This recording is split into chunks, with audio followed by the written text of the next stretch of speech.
Who drove what to the Circuit de Barcelona Catalunya on the weekend? I can tell you in great detail if you just hang around for a second.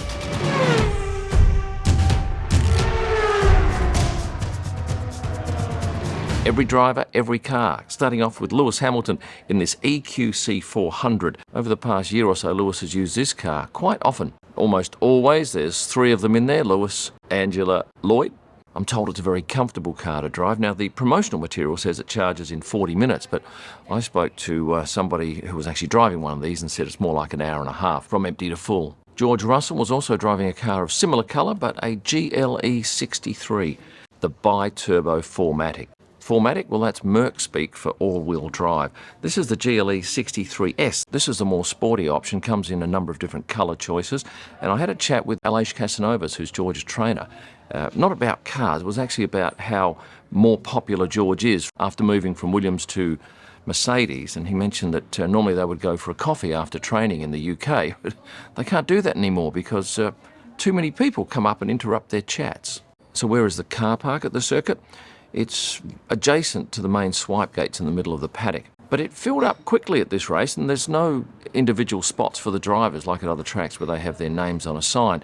So towards the end of the morning, those late arrivers had to go and park in a different car park if it was full. Most of the drivers would park in the car park and walk in, although Lewis, Sergio Perez would get dropped off, Lance Stroll would get dropped off. Here he is in a DBX, matte black, with his trainer in the back seat. And his teammate Sebastian Vettel, well, he parked in the car park in a magnificent Aston Martin DB11. Now, I think this is the Shadow Edition, which is limited to 300 units. I'll stand corrected on that, but the leather seats are absolutely immaculate.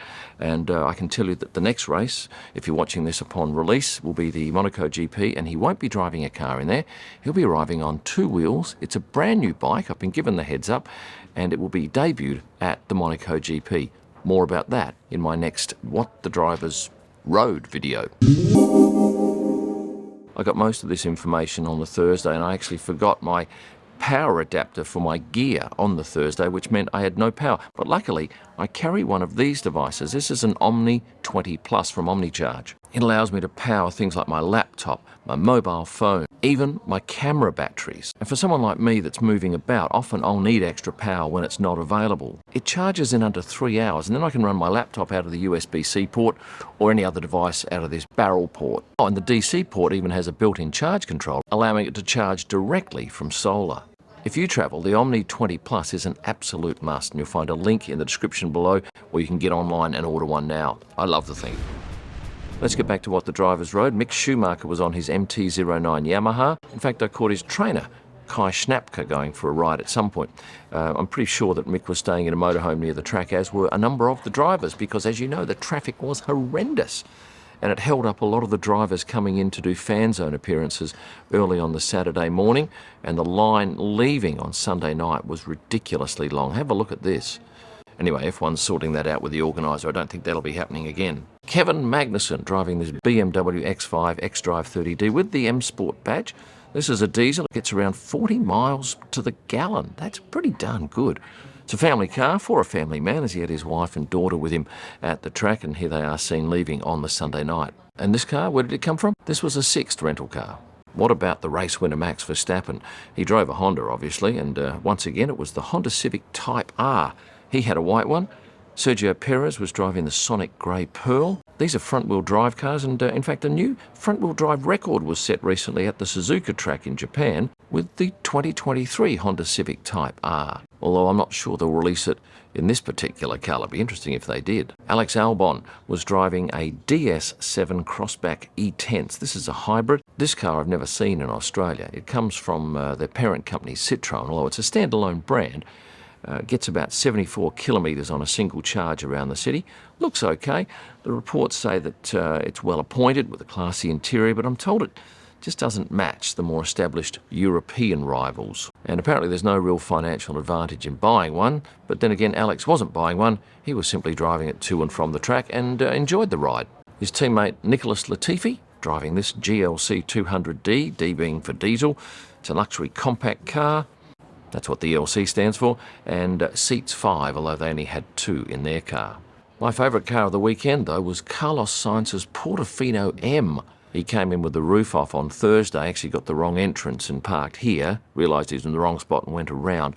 But he had with him his trainer, Rupert Mannering, and also his video cameraman, Guzman, who had the plum seat in the passenger seat, obviously had to video Carlos driving the car. The Portofino, where does that come from?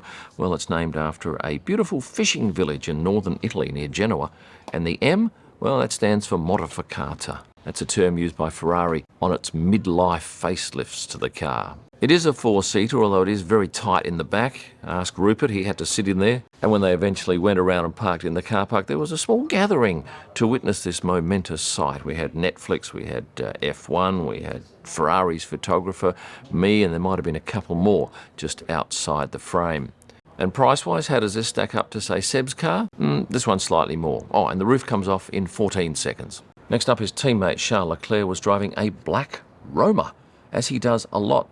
The pair were both in very early on Sunday morning, earlier than me, and that doesn't happen very often. Does Ferrari put their model names on the back of the car or the side of the car? No. The model names on these two are actually on the dashboard. Pierre Gasly is one of the last drivers to arrive at the track almost every single day. Again, he was in a Honda Civic Type R, Sonic Grey Pearl. Yuki Tsunoda, his teammate, also driving that particular car, although his was in white. And I did notice on the sticker it said S18, and it took me a little while to work out that was indeed Scuderia Alpha Tauri. But at one stage we had three of them lined up perfectly, and unfortunately we just had a Ferrari pop in there and muck up the four in a row, with Pierre arriving late. Last year at this race, Lando Norris arrived in a magnificent black McLaren. I can't remember what Daniel drove, but it was not a McLaren. And I thought this year that there would be great opportunity for the brand to push their cars at this iconic event. But unfortunately, they didn't. We instead had a couple of Alfa Romeos. Daniel Ricciardo was driving the Stelvio, dressed in his own fashion gear on the Thursday, and Lando Norris was in a white Stelvio. Now, this is not the Quadrifoglio version. This is the normal version, and there's a huge difference in price between that and the Quadrifoglio, which comes with much more power. And that was the car that Valtteri Bottas was driving. And you can tell it's the Quadrifoglio because it's got that Shamrock logo on the side.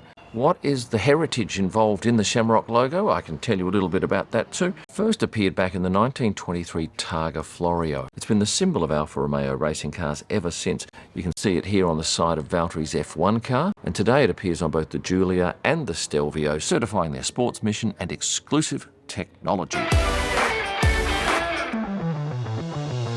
And the final two drivers in this video are the Alpine boys, Esteban Ocon, driving a Renault Espace with his funky vinyl cut Alpine logo design on the side. His trainer Tom Clark was driving the car, and he said it was very much underrated and that he loved it. And Fernando Alonso, was he driving this A110? No, he wasn't, but they gone to some effort with the logos on the side of the car there. Instead, Fernando was driving a simple E200D Mercedes, the E standing for executive car. Coming up next, we go to Monaco, and I can tell you right now that few, if any, will be using a four-wheel vehicle to get to the track. Almost all of them will be on scooters, bicycles, or foot.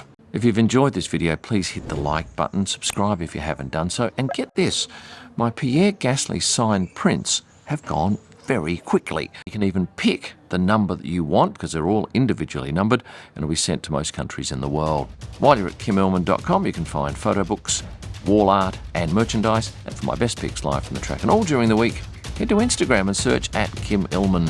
Thanks for watching and stay passionate.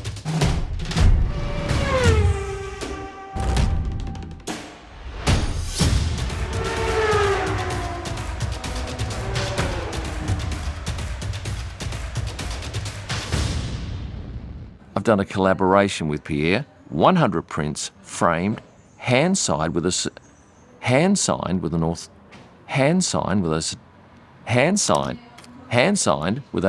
far out, no more of that.